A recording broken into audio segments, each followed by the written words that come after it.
When you first start going to the gym, all of the information that is out there might be very overwhelming. But at the end of this video, you will know everything that you need to be able to progress in the gym. We're going to go over the three most important things that you need for growth and progress in the gym.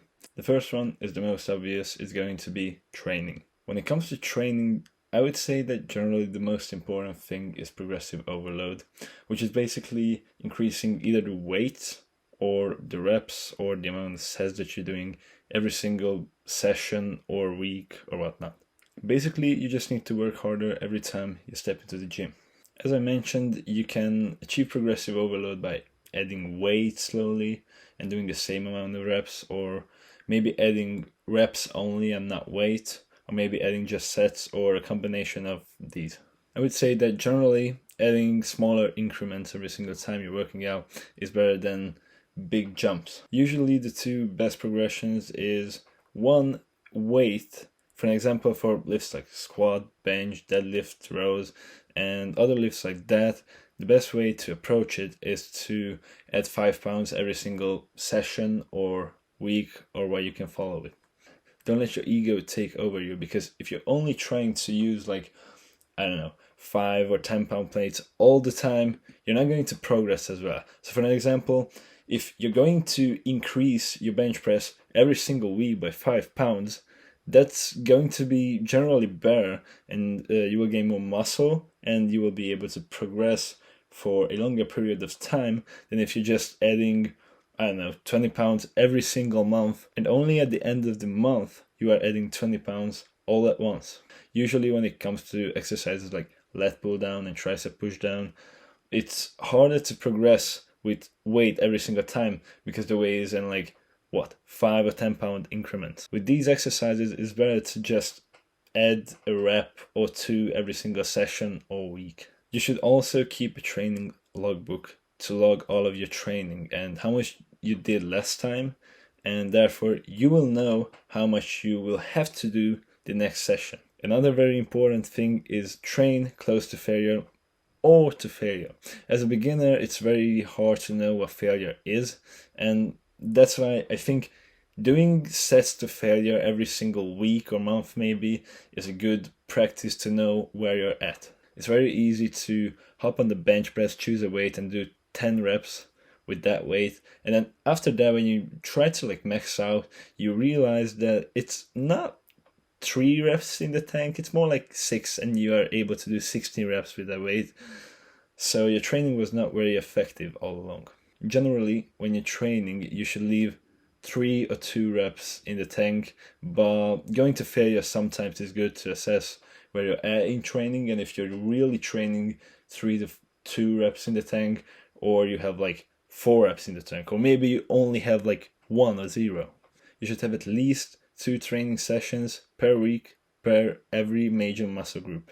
These major muscle groups are chest, back, quads, hamstrings, calves, triceps, biceps, rear delts, side delts, and front delts. Separate front delt training, however, is, in my opinion, not necessary if you're doing enough pressing, and you will probably be doing enough pressing from your chest work, so that's why I don't really recommend training front delt separately. Maybe an overhead press here and there is okay, but not much more. Some people also like to train abs, forearms, traps, and glutes separately, but I don't think that's necessary. It's also important to do both compound and isolation exercises. If you by any chance discover the whole like powerlifting, strength training community with like all the Mark Ripito and Strong Lift 555 stuff and all this, they're going to tell you that isolation work is not good and you should just ditch it and just focus on compounds.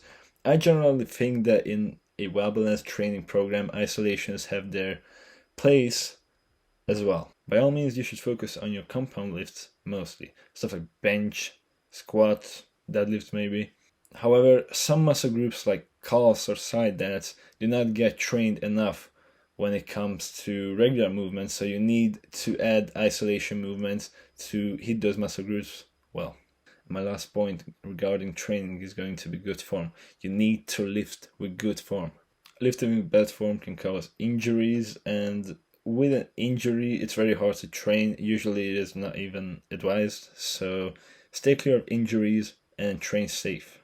You can find relatively good guides on YouTube for most exercises.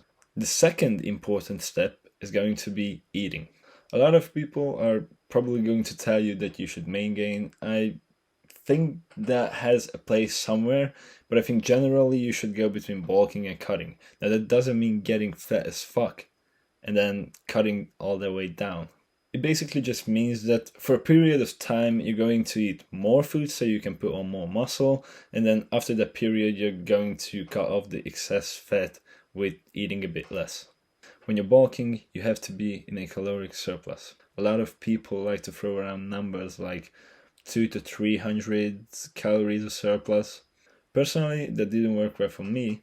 What I would like to advise is eat as much as you need to gain 1 pound of body weight per week. To best be able to measure that, you should measure yourself every morning and calculate an average of those 7 measurements every single week. If you can't measure yourself for whatever reason every single day of the week, just go with as many measurements as you can. 5, 6, maybe even just 4. It's still going to be better than 1 because your weight fluctuates every single day based on when did you eat last and what you ate, how much salt you ate and all that. If you didn't gain a pound, try to add 50 or maybe 100 calories, and if you did gain more, then try to subtract 50 or maybe even 100 calories. Another thing you should watch out for is you should eat 0.8 to 1 gram of protein per pound of body weight. When it comes to dieting after a bulk, you should be in a calorie deficit. I would say that the same measurement tactic that I said for bulking applies here as well. The only difference here is now you want to lose weight and you want to lose 1 or maybe even 2 pounds of body weight per week. If you're heavier, that will be closer to 2 pounds, and if you're lighter, that will be closer to only 1. But generally, I would say that a slower cut is usually more safe in terms of not losing muscle than a faster one. And when you're cutting, I would advise to eat 1 gram of protein per pound of body weight. Also, it should be clear that you should eat mostly healthy foods. Now, you don't have to measure your food, but that is going to be the most effective. But if you're not willing to do that, you can also basically just measure your body weight every single morning. And then you can decide how much you're going to eat based on how much weight you're gaining or losing. The first step is going to be sleep. You should aim to sleep 8 to 9 hours every day. I would say this last one is very, very overlooked and it's very important. Muscle growth doesn't occur when you're training. It occurs when you're in deep sleep. And the more you sleep generally, the more deep sleep you will get. Now you know all of the fundamentals you need to start weight training, but you can still learn more. So stay tuned.